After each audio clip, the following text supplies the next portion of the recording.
Esse é mais um vídeo daqueles que eu mostro para vocês que a mitologia brasileira vai muito além daquelas histórias que você aprende na escola e em livros infantis. Tem deuses tão incríveis quanto ou até mais que as outras mitologias que você conhece. Então bora para mais 7 deuses brasileiros, ou até mais, né, que você nunca viu.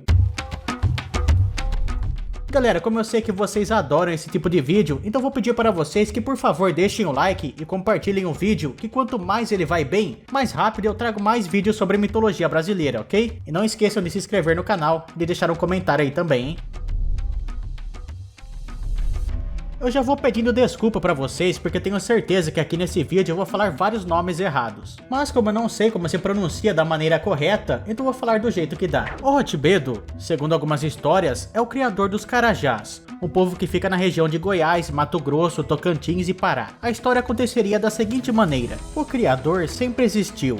Ele não tinha pai, mãe, esposa, nada. Era somente ele. Não se sabe exatamente como, mas ele é a origem das coisas. Possivelmente ele não tinha forma física como seres humanos. Ele se parecia mais como um bom pensamento que você tem nos melhores momentos da sua vida. Não tem nem sequer como falar quanto antigo ele é, porque naquele momento nem tempo existia. Assim como várias outras histórias, não existia terra, nem céu. O resto era tudo apenas uma ideia. Mas de repente, o Hot Bedo, o poderoso feiticeiro, fez a terra. Ela surgiu como do nada, como em um passe de mágica. No começo ela era apenas plana, lisa e sem nada, quase como um caco de vidro. Naquele mundo não tinha sequer uma gota de água. Afinal, para que teria água se ninguém iria beber? A terra era seca, praticamente torrada. Também não havia estações, porque toda a época era igualmente seca. E nem existia luz também, por menorzinha que fosse. Nem mesmo um vagalume. O criador estava sozinho na terra. É claro que ele começou a sentir a solidão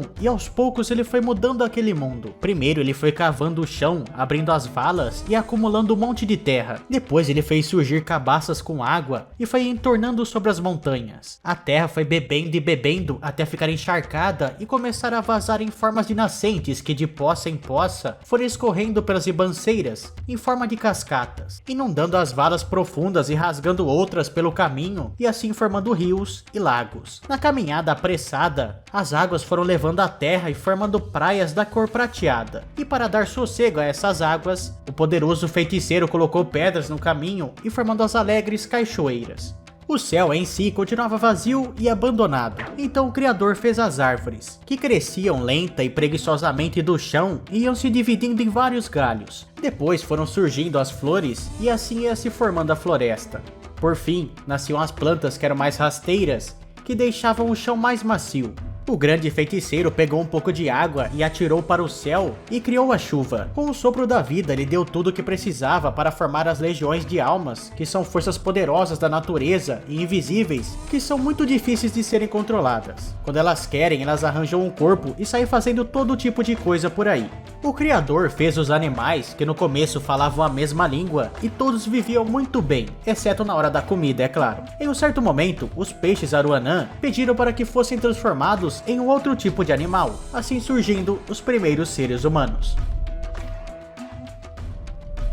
O Mama é o criador dos Yanomami. Foi ele que criou a terra e as florestas, e também o vento e as águas. Ele que também deu a vida a todos os seres humanos. Através dos antigos, o nome dele é passado até hoje. No começo de tudo, o Mama nasceu junto com o seu irmão, que era o Yoassi. E eles, assim como o ser anterior que eu falei aqui, também não tinham pai ou mãe. Antes deles também surgiu um tipo de ser que era chamado Yarori, que seriam espíritos de humanos, porém na forma de animais que sempre estavam se transformando. E conforme o tempo passava, eles ficavam cada vez mais parecidos com os animais que conhecemos hoje em dia. Bem, em um certo momento, o Mama decidiu que era hora de dar um reboot na floresta, porque o que tinha naquele momento não parecia ser muito durável. Tudo vivia mudando toda hora, tanto que uma hora o céu simplesmente caiu sobre a terra. Os seres que moravam nessa terra primitiva foram arremessados para debaixo da terra e se tornaram os ancestrais com dentes afiados, e com isso o Mama viu que não tinha jeito. Uma outra floresta mais resistente e mais sólida deveria ser criada, e o nome dela seria Utukara. Esse inclusive era o nome também do céu que tinha caído. Então ele fez a nova terra e foi esticando aos poucos, como se fosse uma massa de pizza.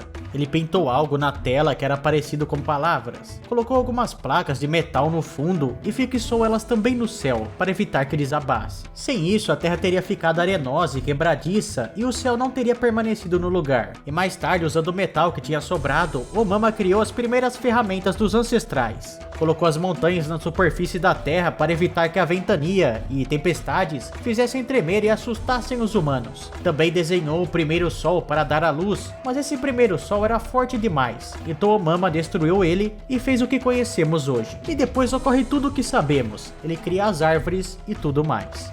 Porém, o que tem de diferente é que a primeira mulher a existir foi pescada das águas por Omama, que é de onde nascem os seres humanos, que seriam imortais. Porém, Yoasi, que é o irmão maligno de Omama e criador das doenças, ensinou eles a sempre morrerem. Tisê é uma deusa tupi-guarani. Na verdade, ela até que é bem famosa. Eu nem sei como eu não falei dela nesses vídeos ainda. Bem, ela é uma deusa do submundo. Quer dizer, na realidade, na história dela mesmo, ela é mais uma feiticeira. E uma feiticeira extremamente poderosa. E disse que o poder dela era tanto que muitos tinham até medo de ficar perto dela. E todo esse poder que ela tinha seria porque ela conheceria vários segredos. O que me lembra muito a Isis da mitologia egípcia. Já que ela também era uma deusa muito poderosa e era exatamente porque ela sabia muitos segredos, como por exemplo o verdadeiro nome de Ra. Tisê utilizou todo o conhecimento para ser elevada ao cargo de deusa. Ela dominava toda a maldade e toda a inveja no coração de todos, como se praticamente todos esses sentimentos fossem realmente dela. Certa vez, a Tisê acabou conhecendo Ayangá, que era o deus do submundo, que segundo contavam, quem olhasse para os seus olhos acabaria ficando louco. Mas com tanto conhecimento que a Tisê tinha, esse poder não funcionou contra ela, o que fez com que os dois se apaixonassem e Ayangá a convidasse para ir para o submundo, tornando Tisê uma deusa dos mortos. Inclusive, a Tisê está em uma história que eu fiz com um amigo aqui no YouTube, que se chama o Hércules Brasileiro. O vídeo vai estar na descrição e no card aí pra você. Dá uma olhada lá.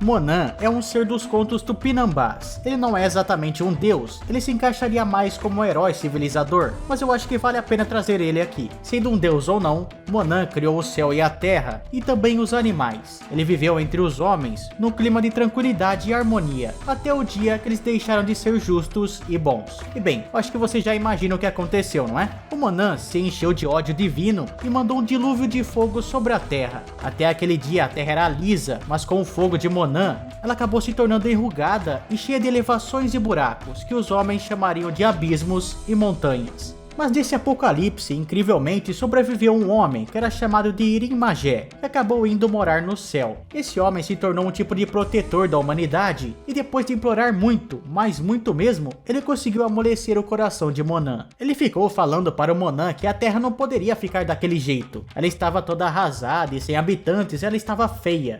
Então Monan resolveu dar mais uma chance para a humanidade e repovoar todo o mundo. Ele mandou um dilúvio, só que dessa vez era de água, para apagar todo o fogo que ainda estava lá. Irim Magé foi encarregado de repovoar a terra com o auxílio de uma mulher que tinha sido criada especialmente para isso. E dessa união dos dois, surgiu um novo personagem mítico que era fundamental para essa mitologia, o Maire Monan. Esse ser tinha poderes muito parecidos com o primeiro Monan. Ele criou os animais e espalhou pela terra. Ele vivia cercado de admiradores, apesar de preferir viver como um tipo de monge. Ele também conseguia virar uma criança, então quando o clima estava muito seco, bastava dar uns tapinhas no pandeiro da criança que ela começava a chorar e a chuva aparecia. Maire Monan fez muitas coisas úteis pela humanidade. Ensinou eles a plantar as coisas, como por exemplo mandioca, além de autorizar o uso do fogo, que até então estava oculto nas espadas da preguiça. Acontecem muitas coisas depois do nascimento de Maire Monan. Se vocês quiserem que eu continue a história dele, comentem aí no vídeo, beleza?